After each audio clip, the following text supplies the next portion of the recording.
H4C, how to resolve E-4 error. Replace heating element assembly. Prepare tools in advance. Phillips screwdriver. Remove the water cup, the bottomless brewing head, and the battery. Use a screwdriver to remove the corresponding screws. Use a tool to press down on one side and remove the lid from that side. Use a Phillips screwdriver to remove the screw securing the white, blue, and red wires.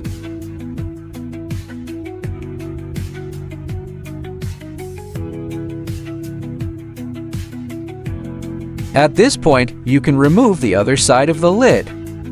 Remove the corresponding screws. Thread the wire through the fitting, then remove the fitting. Remove the terminal block. Remove the water tank cover and push the machine assembly out from the rear. Disconnect the corresponding wiring, then press down on the water pipe to facilitate removal of the pump. Remove the corresponding screws. Unwind the wire and remove the heating element assembly. Remove the new heating element assembly and install it in the same manner as before. As shown in the video, organize the wires and align the 3 holes in the accessory with the 3 protruding holes on the circuit board for installation. Secure with screws.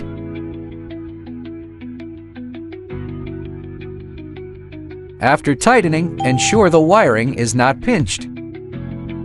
Remove the water pump, connect the water pump's hose, install it properly, and insert the wire into the corresponding moto terminal interface.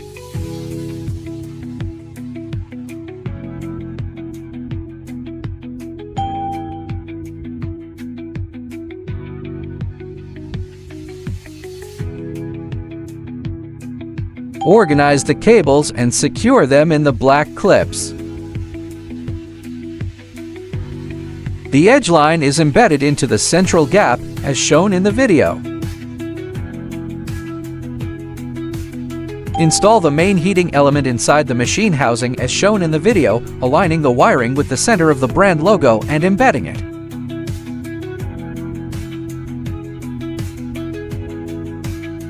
Remove the push-button switch. Once the assembly can be embedded within the machine housing, reinstall the switch.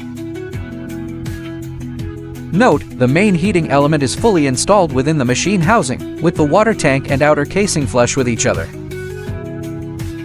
Connect the white wire to the corresponding terminal connector. Note, align the offset position of the white wire's terminal with the connector before insertion.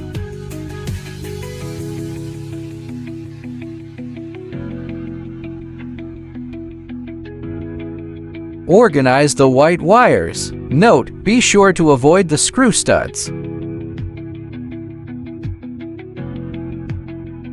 Thread the remaining 3 wires through the corresponding holes in the fittings and install the fittings. Tighten the corresponding screws.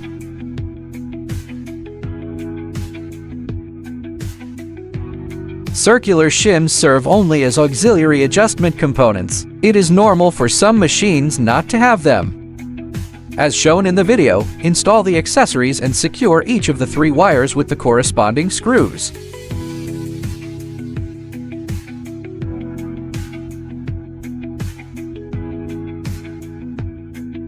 Ensure the sequence of the 3 wires is as follows. The white wire is the longest, the blue wire is in the middle, and the red wire is the shortest. After installing the wiring in sequence, close the cover and lock it securely. Use an auxiliary tool to ensure the cover is tightly secured. Secure with screws.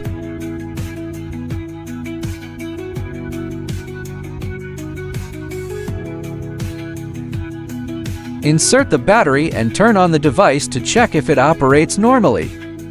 The machine is operating normally and can be used as intended. Thanks for watching.